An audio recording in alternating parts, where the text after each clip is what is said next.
Welcome to Stories After Midnight by Kalen Kory. I didn't leave town in the middle of the night because I was reckless. I left because staying would have destroyed something I wasn't ready to lose. People like to tell the story differently now. They always have. They say I ran off with a stranger. They say I couldn't handle small town life. They say I was weak. What they don't say, what they never knew, is that I left because I finally understood who everyone really was. And once you see that, you can't unsee it. I grew up in a town where everyone waved, everyone smiled, and everyone believed they knew the truth about you before you even opened your mouth. The kind of place where secrets didn't stay secret. They just waited until the right moment to surface. My family had lived there for generations. Same house, same porch swing, same cracked sidewalk out front where my mother used to sit with her coffee every morning. I thought that kind of history made you safe. It doesn't. I was 26 when everything unraveled. Old enough to know better, young enough to still believe loyalty mattered more than comfort. I was engaged then. His name doesn't matter anymore. But at the time it meant everything. He was reliable, well-liked, the kind of man people trusted without asking why. Our wedding invitations were already printed. My dress hung in the spare room, zipped into white silence. And I was so sure of my life that I didn't question it. That was my first mistake. The truth came to me the way it often does in small towns, quietly, accidentally, and far too late. It was a Tuesday night.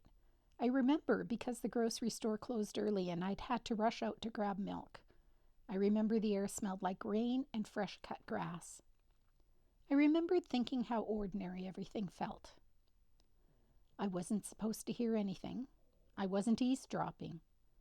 I was just walking past the old community hall when I heard my name.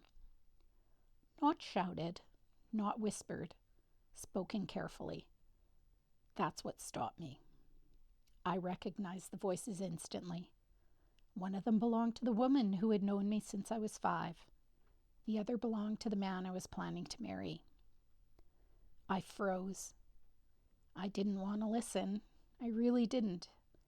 But once you hear your name spoken like that, measured, deliberate, you don't walk away. They were talking about me like I wasn't a person, like I was a problem to be managed, a narrative to control. She said, she can't know, not now. He said, she won't, she trusts us. That word trust hit harder than anything else. I stood there long enough to understand the shape of it, even if I didn't yet know every detail. Long enough to realize that the life I thought I was building had already been edited without my consent. They weren't protecting me. They were protecting themselves. I don't remember walking home. I don't remember unlocking the door. I just remember sitting on the edge of the bed, staring at the dress hanging in the corner like it belonged to someone else. I didn't cry. That came later. What I felt first was something colder, heavier, clarity. In a town like that, the truth doesn't live in facts. It lives in alliances, in who covers for whom, in who decides what version of events will survive. And suddenly, I understood why certain questions had never been answered, why certain stories never quite lined up, why people looked at me with something like pity even when they smiled. They had known things about my life that I hadn't. I didn't confront anyone. Not that night. Not ever. Some people need closure. I needed distance. By midnight, I was packing. Not carefully, not logically, just enough to leave.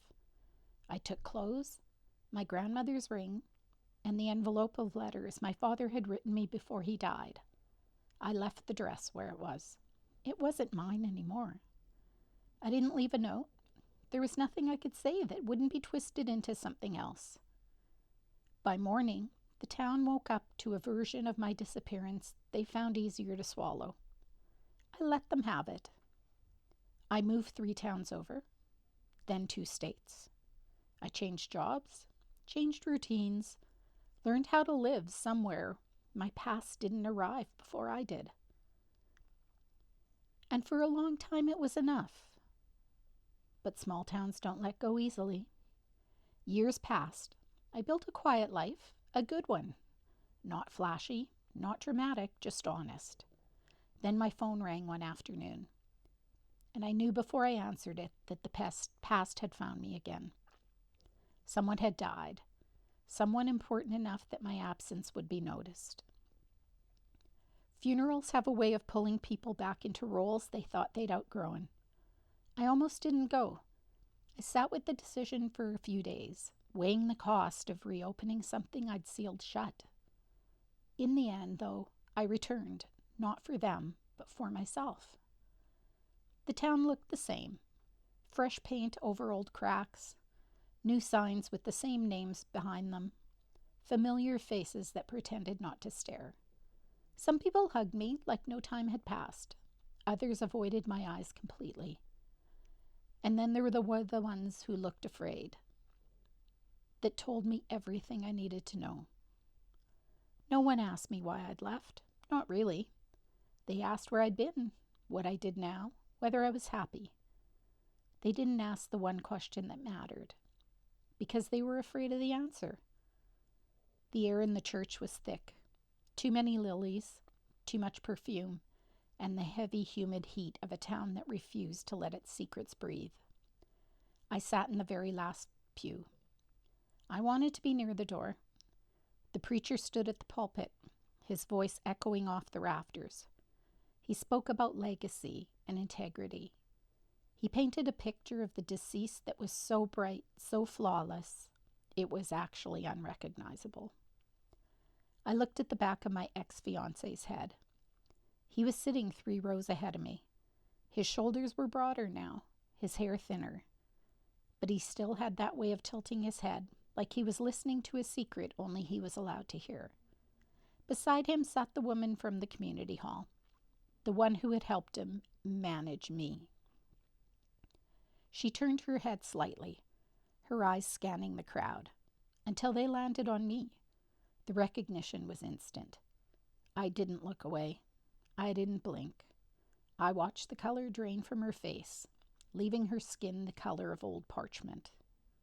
She leaned over and whispered something to him. I watched his posture go rigid. He didn't turn around. He didn't have to. He knew I was there. That was the moment the power shifted. For years, I had carried the memory of their voices like a burden. I thought I was the one who had been cast out. But looking at them now, trembling in a pew because a girl they used to control had walked back into a room, I realized they were the ones in prison. They had to stay here. They had to keep playing these parts until the day they were buried under the same lies. I didn't wait for the final prayer. I stood up. My heels clicked against the hardwood floor, a sharp, rhythmatic rhythm that cut right through the preacher's drone. Every head turned. 100 eyes followed me. I walked past the casket. I walked past the man who had almost been my husband. I didn't say a word. I didn't need to. My presence was the only truth that mattered. By the time I hit the heavy oak doors and stepped out into the blinding Saturday sun, I could finally breathe. The town was behind me, and this time, I wasn't running. I was just finished.